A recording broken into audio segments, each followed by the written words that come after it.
Hey guys, Boris Eswick. Welcome to the weekly technicals for July 4th through the 8th, 2016 for the commodity dollars for the Aussie dollar, CAD, and the Kiwi dollar. Well, as I'm recording this right now, the Australian election is still a little bit too close to call, but it does look like that the Liberals are going to eke out a win, although it may not be a full majority and they may have to rule in a coalition government. The conventional wisdom basically is that this may create a degree of uncertainty for the Australian economy, perhaps a degree of uncertainty as far as the fiscal governance goes. Will it threaten the rating? I doubt it. Will it force the RBA, which is having a meeting this week, to suggest they're going to cut rates? Again, I doubt it. The results just aren't as dramatic as they were certainly in the Brexit vote. And it looks much more like sort of a muddle on through scenario than anything else. It does introduce a small negative to the Australian dollar. We may see a little bit of a gap to the downside when we open up. But the Australian dollar has generally been very strong last week for a whole bunch of reasons, which have very little to do actually with the underlying structure of Australia, and much more to do with just the fact that the rest of the world is absolutely starving for yield. If you've been following what I've been saying for the last couple of weeks, one of the critical fallouts, I thought, of the whole Brexit story is what I call the carry-back scenario. Essentially, a couple of things have happened. One is, of course, the Brexit fallout has forced the Bank of England to remain accommodative probably for the next year or so. There's zero chance that the UK is going to tighten up rates. In fact, there is not an insignificant possibility they may have to actually cut rates in order to accommodate all of the turbulence that's going to be happening in UK. Europe as well is on its way towards further accommodation and keeping rates very, very low. And the one beaming light of hope, which was on the high rates, which was US, has basically squelched that whole thought based upon what's happened with Brexit. Brexit certainly pushed, I think, US policymakers to be much more cautious. And then, of course, now we're entering into the US election season starting September.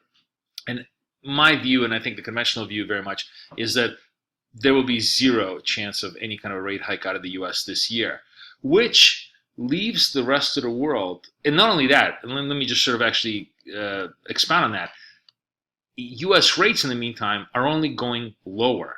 If you look at the 10-year treasuries, we've shaved 20 basis points in the last week and a half, and that just is destroying investors all across the spectrum. There's only one place in the world that still provides money on money, which is Australia and New Zealand. And that's what makes the Aussie such a relatively strong bet. As long as that yield stays alive, the hunt for carry in the currency market, and certainly in the fixed income market, is going to make the Aussie a very attractive bet. So unless the RBA puts just a complete wrench in the socket, or a socket in the wrench, whatever, spike in a wheel, whatever is the expression that goes. Basically, unless the RBA really, really wrong foots the market and suggests, hey, Brexit, Australian election, all of these things suggest that the monetary policy should become more accommodative going forward. It's very unlikely that the Aussie is going to suffer much of a decline this week. If they do come out and surprise the market, yes, all the bets are off. Because remember, the whole premise of Australian strength is based upon yield. So if yield story goes away, so does the Australian strength. But as long as the RBA remains neutral and really doesn't communicate any possibility of a rate cut in the near term, it makes the Aussie the unequivocal buy on dips trade, simply because it's the only game in town. With Kiwi the close second, because obviously Kiwi doesn't have nearly as much liquidity. It does have a higher yield, but it doesn't have as much liquidity. But still, also, the only other place in the world where you could find yield is going to be in the Kiwi. We do have, of course, the data this week. We have the Australian retail sales. We have the RBA, which is going to be the big headline event out of Asia Pacific, and a little bit, and the trade data out of New Zealand as key barometers at the beginning of the week. Monday will be dead. I mean, Monday trading in Asia will be lively, but it will come to a grinding halt because U.S. is essentially on holiday, and I think most of the European desks are probably going to be at half staff as well. But then things should really start to pick up into Tuesday, and of course Tuesday night is when we have the RBA decision, and that's going to be a very seminal night for how the Aussie trades for this week. So, barring any surprises out of the RBA, you have to basically trade it, I think, to the long side on buy the dip story. If RBA changes the script, then yes, all bets are off, and it becomes a sell the rally story because it takes away the single most coveted value of why the Australian dollar is so strong in the currency market. As far as the Canadian dollar goes, it's a relative weakling. It's been a relative weakling for a couple of weeks now, and it will remain so if the situation stays the same, meaning that the RBA stays stationary, doesn't communicate any kind of a rate cut.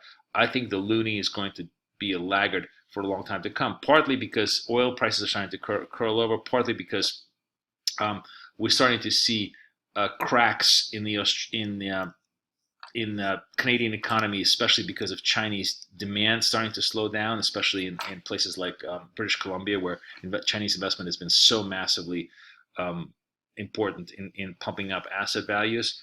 And we also have, of course, the Canadian labor data this week coming up at the same time as the U.S. labor data, and it'll be interesting to see how well they do, and if that sort of underperforms, that could also further flatten the loonie as we go forward. So one of the other interesting setups that's happening this week is the relative weakness of the loonie, and it's certainly been showing up on the charts. We'll discuss that in our crosses section.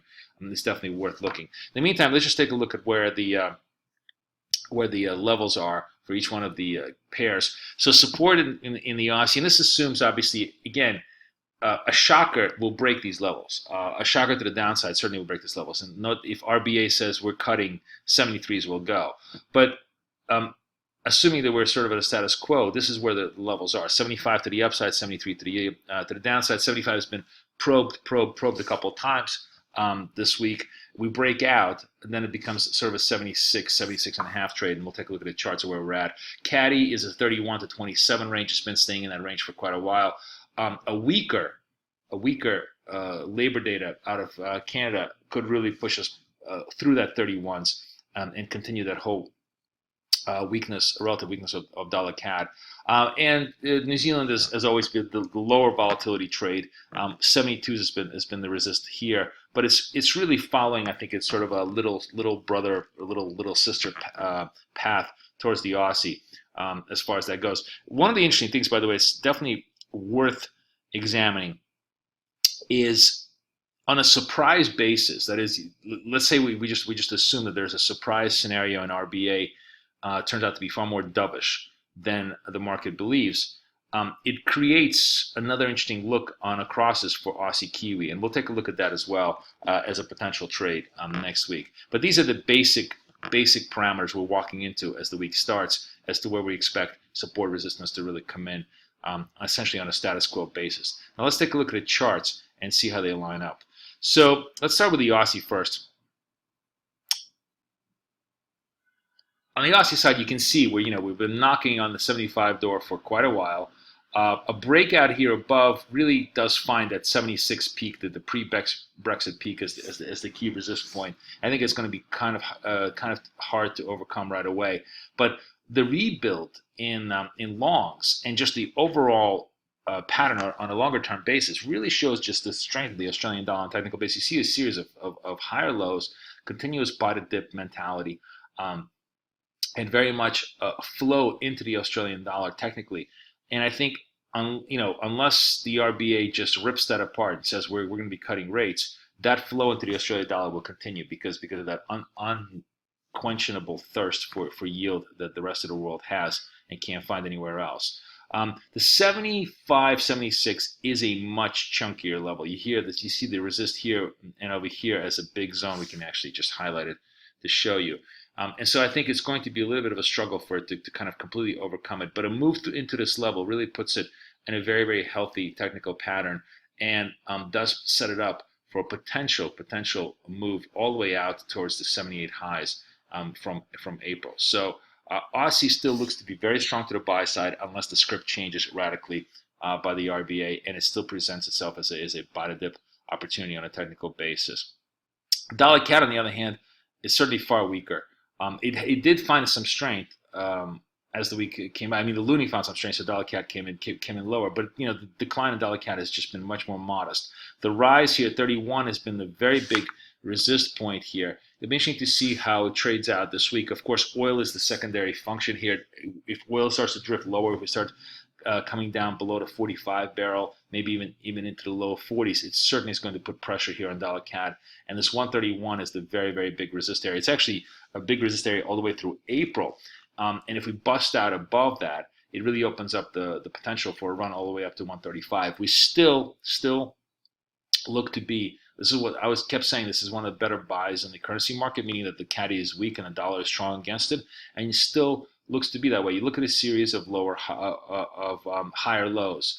That suggests that every dip should be a buy. Until this trend is broken, technically this is very much a bullish pattern, meaning that the Canadian dollar is weak on a relative basis and remains so.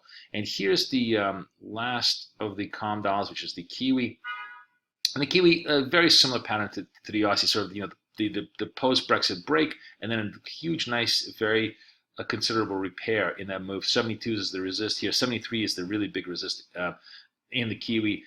We will take a look at the possible fallouts of some surprise scenarios from the RBA, but assuming that everything is status quo, the data out of New Zealand has actually been quite good also. All of those things really point to a very healthy move in the Kiwi dollar. Again, a buy to dip type of a trade where 70 looks to be a very, very decent support area, really good, decent support area. So any kind of a dip in below 71s offers a very good opportunity for buys, and a move eventually, possibly a grind all the way up to the 73s and beyond as we move higher. Kiwi also, by the way, this assumes that the uptrend continues. If the Kiwi can generate enough strength this week to take out the 73 highs, that's a very, very bullish signal, because remember, one of the interesting things about technical moves is fresh yearly highs generally connote further continuation into the move. So watch that kind of carefully this week, both on an absolute and a relative basis strength, because Kiwi could be an interest, sort of a surreptitious performer to the upside as we trade for the rest of the week out. So that's how the commodity currency is set up. I wish you guys the best of luck, the best of trading. We'll take a look at the crosses next.